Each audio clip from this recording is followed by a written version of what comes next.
Halo, selamat datang di dapur Moma. Kali ini Moma mau masak gulai cancang, masakan khas Padang. Selain dari rendang, gulai cancang merupakan menu favorit orang Minang. Nah, tapi sebelumnya jangan lupa di subscribe dulu dapur Moma, like, komen, dan share sebanyak-banyaknya, dan nyalakan tombol loncengnya juga ya. Hehe, terima kasih.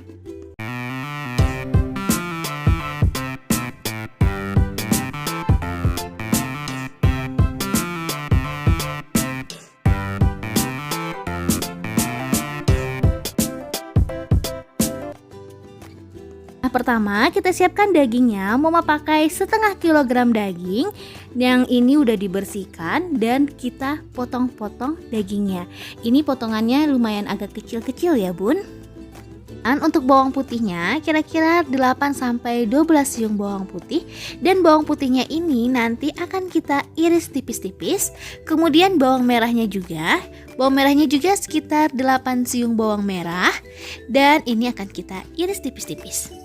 Nah, ini bawang merah yang udah diiris, kemudian bawang putih yang udah diiris.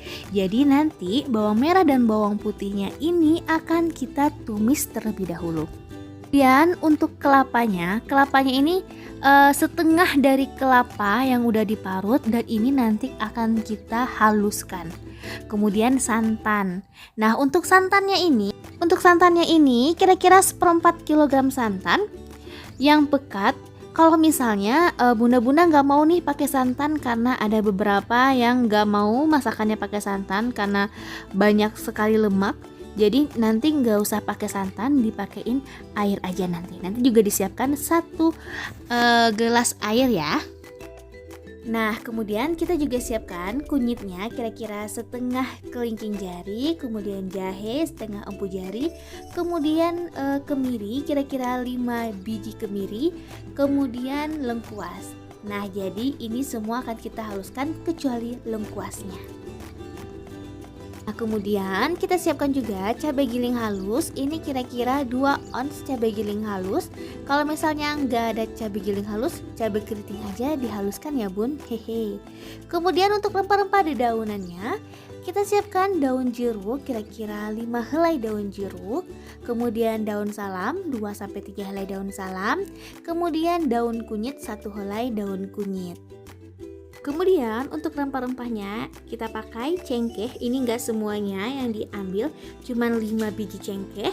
Kemudian jintan dan adas manis. Ini kira-kira 1 sendok makan jintan dan 1 sendok makan adas manis.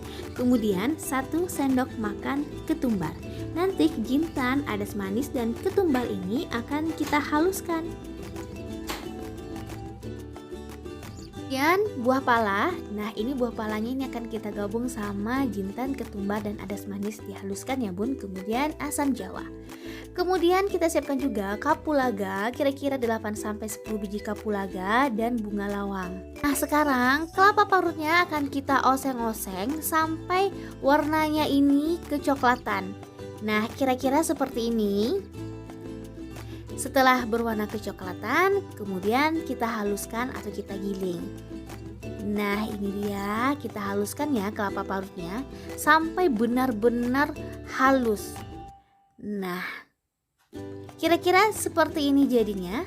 Nah, ini dia kelapa parut yang udah dihaluskan. Sekarang kita akan haluskan juga jintan, ketumbar, adas manis, dan buah palanya. Kita haluskan juga sampai benar-benar halus. Nah, kita haluskan semuanya. Dan ini dia yang udah dihaluskan. Kemudian kita haluskan juga kunyit, kemiri, dan jahe. Jadi lengkuasnya nggak dihaluskan ya bunda ya. Nah, ini dia kunyit, jahe, dan kemiri yang udah dihaluskan.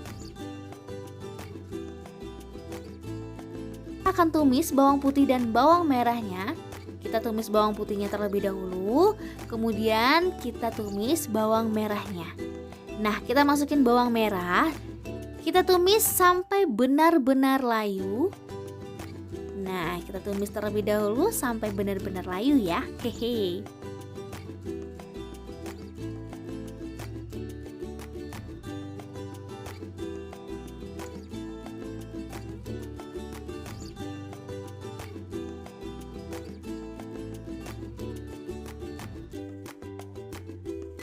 Nah, ini dia udah mulai layu. Kemudian kita masukin semua bahan-bahan yang udah dihaluskan. Cabai giling halus, kemudian jahe dan teman-temannya yang udah dihaluskan, kemudian kelapa yang udah dihaluskan, kemudian jintan dan teman-temannya yang udah dihaluskan. Kita masukin semua yang udah dihaluskan dan masukin air. Ini airnya kira-kira 1 gelas atau 1,5 gelas air kita masukin ke dalam. Kemudian kita masukin dagingnya ke dalam. Ini dagingnya udah dipotong-potong ya bun. Kita masukin dagingnya ke dalam. Jangan lupa masukin kapulaga dan bunga lawangnya. Nah ini dia. Aduk hingga benar-benar merata. Dan jangan lupa masukin daun rempahannya seperti daun kunyit, kemudian daun salam, kemudian daun jeruk dan daun serai. Aduk hingga benar-benar merata. Nah, jangan lupa pakai lengkuas. Aduk hingga benar-benar merata. Gulai cincang ini boleh dipakein santan dan boleh tidak. Kalau misalnya bunda-bunda nggak mau pakein santan, nggak usah pakein santan, sampai di sini aja. Tinggal dipakein garam sama mecin sedikit, kemudian ditutup sampai dagingnya empuk. Kalau misalnya kita mau pakai santan, kita bikin mendidih dulu. Nah, kita tutup. Setelah mendidih, baru kita pakein santannya ke dalam. Nah, ini ya. Jangan lupa pakein garam dan sedikit mecin. Hehe.